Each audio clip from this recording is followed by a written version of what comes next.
Good day, respective administrators, teachers, and fellow students.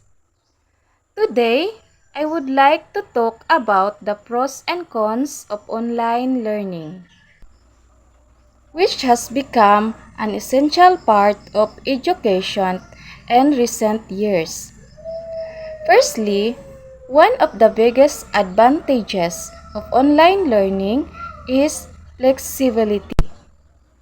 Since students can access lessons anytime and anywhere, they can learn at their own pace, which is especially helpful for those who have other responsibilities or prefer self-study.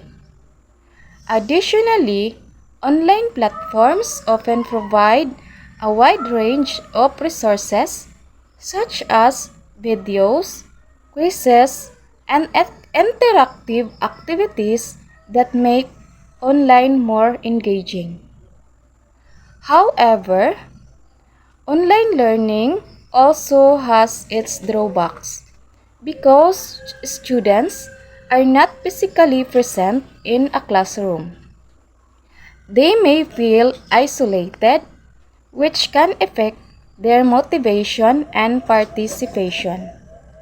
Moreover, technical issues such as unstable internet connections or lack of devices can hinder the learning experience, particularly for students from less privileged backgrounds.